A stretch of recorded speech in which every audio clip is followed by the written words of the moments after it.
Hi friends, ఈరోజు 3 రకాల recipes చూపించబోతున్నాను. చూసేసేయండి. ముందుగా ఉల్లిపాయ పులుసు కోసం అని చెప్పి చింతపండు నానబెట్టుకుంటున్నాను. వేడి నీళ్ళలో నానబెట్టామనుకోండి తొందరగా నానిపోతుంది అనమాట.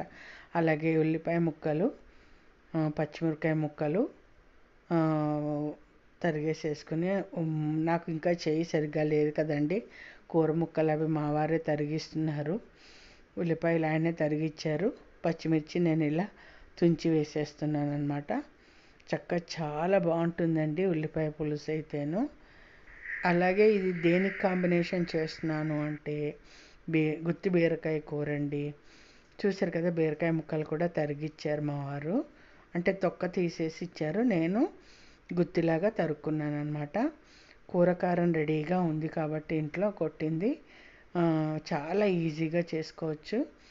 ఇలా నేను గుత్తిలా తరుక్కుని బీరకాయని, కూర కారం రెడీగా ఉందనుకోండి, మనకి వంట చేసుకోవడం చాలా ఈజీ అనమాట.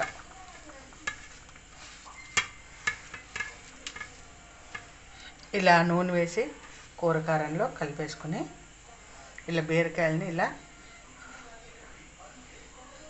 గుత్తిలాగా చేసుకోవాలి. కానీ ఇది ఇలా ఉండదనుకోండి, ఉడికే కొద్ది బీరకాయ చాలా మెత్తబడిపోతుంది, విడిపోతుంది. ఇలా కూరకారాన్ని ముక్కలన్నింటిలోనూ చక్కగా కూరేసుకోవాలన్నమాట. ఇది ఉండదు, చెప్పాను కదా,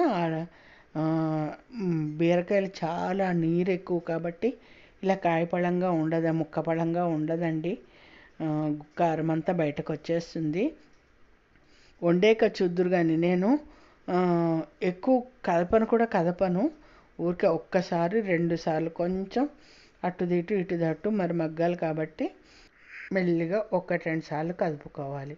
అలాగే చేయి చూసారా, ఇంకా వాపది తగ్గలేదు. ఎడం చేత్తోటి ఏమీ పని చేయలేకపోతున్నాను. తేలికపాటివి మాత్రమే పట్టుకుంటున్నాను. ముందుగా మూకుడు పెట్టుకుని నూనె వేసేసుకుని ఇలా ముక్కలు ఒక్కొక్కటి వేసేసి చక్కగా కదపకుండా అలా వదిలేసేయాలన్నమాట ఒక 5 నిమిషాల పాటు. ఎంత వద్దనుకున్నా కూడా చిరిగిపోతాయండి మెత్తగా అయ్యేటప్పటికి కూర.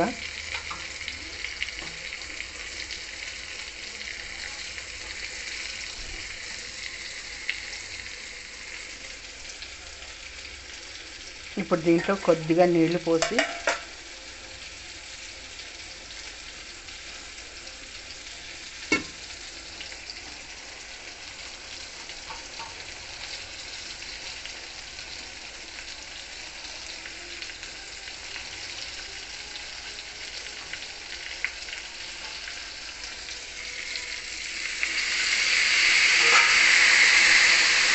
దీనిని పక్క స్టవ్ మీదకి మార్చేసుకున్నాను. ఇప్పుడు దీని మీద మూకుడు పెట్టేసుకొని కొద్దిగా పచ్చడి కోసమని కొద్దిగా నూనె వేసుకొని పోపు వేయించుకోవాలన్నమాట. అలాగే ఇంకోటి చెప్పడం మర్చిపోయాను, కూర మూకుడు మీద ఇలా మూతలో నీళ్లు పోసి పెట్టామనుకోండి కూర మాడకుండా ఉంటుందన్నమాట. అలాగే పచ్చడి కోసం పోపు వేస్తున్నాను. మెంతులు, ఆవాలు, మినపప్పు, కాసిన పల్లీలు, కమ్మదనం కోసం పల్లీలు అన్నమాట. ఇంగువ వేసేసి పోపు వేస్తున్నాను. అది కొంచెం వేగిన తర్వాత ఎండుమిర్చి కూడా వేసేసుకుని వేయించుకుని పోపు తీసేసుకోవాలి. నిజంగానండి, ఒక చెయ్యి పని చేయకపోతే మనకి ఎంత ఇబ్బంది అవుతుందంటే నిజంగా ఫుల్ ఎక్స్పీరియన్స్ అండి. నా లైఫ్లో నిజంగా చాలా కష్టంగా ఉందండి. ఏది చేయాలన్నా రెండో చేయి కావాల్సిందేనండి, చిన్న చిన్న వాటికైనా సరే. చూశారు కదా, నేను చెప్పాను కదా, ఎంత పెట్టి ఉంచినా కూడా కూర కారం బయటకు వచ్చేసింది చూసారా. అలాగే ఇక్కడ పోపు కూడా వేగిపోయింది, ఆల్మోస్ట్ వేగిపోయింది. కాసిన ఎండుమిరపకాయలు ముందు వేసేస్తే మాడిపోతాయని మిగిలిన పోపు అంతా వేగిన తర్వాత ఎండుమిర్చిని వేయిస్తున్నాను. వేసి అలాగే వెనకాల ఉల్లిపాయ ముక్కలు 4 స్టవ్లు ఉంటే మనకు అది ఉపయోగం అండి, తొందరగా అయిపోతుంది. 4 మీద 4 పడేసాను అనమాట. ఆల్రెడీ బీరకాయ ముక్కల్లో కూరేటప్పుడు అన్నం అయిపోయింది అనుకోండి, ఇలా మిగిలినవి 3 స్టవ్ల మీద ఒక దాని పులుసు, దాని మీద బీరకాయ ముక్కలు కొన్ని విడిపోయాయండి. సరే ఎలాగో కూర కూడా ఎక్కువ అయిపోతుందేమో, శనివారం కదా, ఒకటే పూట కదా అని చెప్పి కొన్ని ముక్కలు తీసి ఇలా పచ్చడి చేస్తున్నాను అనమాట. కొంచెం పచ్చిమిరపకాయలు ఎక్కువ వేసి చేస్తున్నాను పచ్చడి. చాలా బాగుంటుంది, ట్రై చేయండి మీరు. పల్లీలు వేస్తే కమ్మగా ఉంటుందన్నమాట.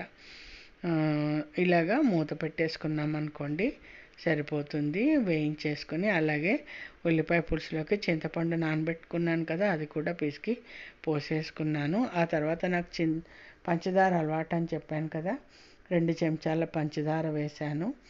అలాగే రుచికి సరిపడా ఉప్పు, అలాగే పసుపు కూడా వేసేసుకున్నాను అన్నమాట. వేసేసి మరుగుతుండగా ఈలోపు పోపుని మిక్సీ జార్లో వేసేసుకుని, ఇటు ముక్కలు ఉడికిపోయాయి. పోపులో కూడా పంచదార వేసుకున్నాను. పంచదార, పసుపు, ఉప్పు వేసేసుకుని పక్కకు పెట్టేసుకున్నాను అన్నమాట. ఆ తర్వాత మధ్యలో మధ్యలో ముక్కలు కలుపుకుంటూ ఉండాలి, లేకపోతే మాడిపోతాయి. అటు కూర కూడా సిమ్లో పెట్టేసి ఉంచానండి. అది మాత్రం మాడదు, ఎందుకంటే నీళ్లు పోసి ఉంచాను కాబట్టి మూతలో. కూర మాడే ఛాన్సే లేదు. సో ఇక్కడ ఇందులో ఇప్పుడు కొంచెం చింతపండు కూడా వేసుకోవాలన్నమాట. మనము కొంచెం చింతపండు కూడా వేసుకుంటే రుచికి సరిపడా వేసేసుకోవాలి. చిన్న నిమ్మకాయ సైజ్ అంతా వేసాను అన్నమాట చింతపండు.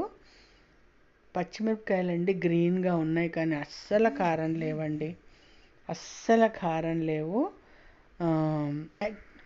యాక్చువల్గా ఓన్లీ మిరపకాయలు వేసి పచ్చిమిర్చి వేసి చేద్దాం అనుకున్నాను, కానీ కారం సరిపోయేలా లేదండి. అందుకని ఎండుమిర్చి కూడా వేయాల్సి వచ్చింది. ఇక్కడ చూసారా, కూర కూడా ఆల్మోస్ట్ ఉడికిపోయింది. కొంచెం దగ్గర పడితే సరిపోతుందన్నమాట. ఇంకా మూత పెట్టకుండా దగ్గర పడినిచ్చేస్తాను.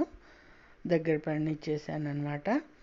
ఆ తర్వాత కొంచెం శనగపిండి తీసుకుని, పులుసు నీళ్ళకి నీళ్ళు ప్రసాదంలో ఉంటుంది కదా, అందుకోసం అని ఏం చేశానంటే కొంచెం శనగపిండి, చాలామంది వరిపిండి వేస్తారు, మాకేమో చిన్నప్పటి నుంచి శనగపిండి కలిపి పోయడం అలవాటు మా అమ్మగారింట్లో. చూసారు కదా, ఇలా శనగపిండి కలిపేసేసి పోసేసాను అన్నమాట. పోసేసి పైనుంచి ఇంకా పోపు పెట్టుకోవాలి, మరుగుతూ ఉంటుంది కాస్త.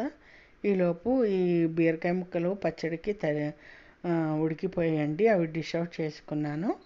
చేసేసుకుని అదే మూకుట్లో ఏం చేశానంటే ఆవాలు, మెంతులు, జీలకర్ర, ఇంగువ వేసి కాస్త నూనె వేసేసి పులుసు కోసం పోపు పెడుతున్నాను అన్నమాట.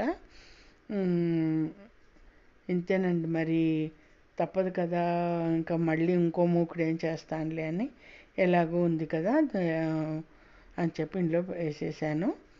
సో అది ఫ్రెండ్స్, ఇలా పోపు వేసేసేసి పులుసులో మరిగించేసి కొంచెం ఒక గుప్పిడి కొత్తిమీర కూడా వేసుకున్నాం అనుకోండి, అద్భుతంగా ఉంటుంది. బీరకాయ కూరకి కాంబినేషను చాలా బాగుంటుంది. అయితే పప్పుచారన్నా ఉండాలి, అంటే మాకు కొంచెం ఏదైనా తీపిగా ఉండే పులుసు లాంటివి ఇష్టం అండి. పప్పుచారు కానీ, టమాటా పులుసు కానీ, ముక్కల పులుసు కానీ అలాంటివి. పప్పు వండలేదు కాబట్టి నేను ఇలాగా ఉల్లిపాయ పులుసు మా వారు వండమంటే వండేస్తున్నాను అన్నమాట.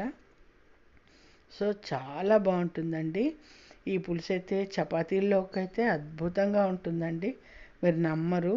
చపాతీలు ఇందులో ముంచుకొని తింటే సూపర్గా ఉంటుంది. ఇంచుమించు వంట అంతా అయిపోయింది కదండి. ఇంకా పచ్చడికి మిక్సీ జార్లో పోపు వేసేసుకుని మిక్సీ పట్టేసి మగ్గించుకున్న బీరకాయ ముక్కల్ని కూడా వేసేసుకుని ఒకసారి మిక్సీ పట్టేశాను.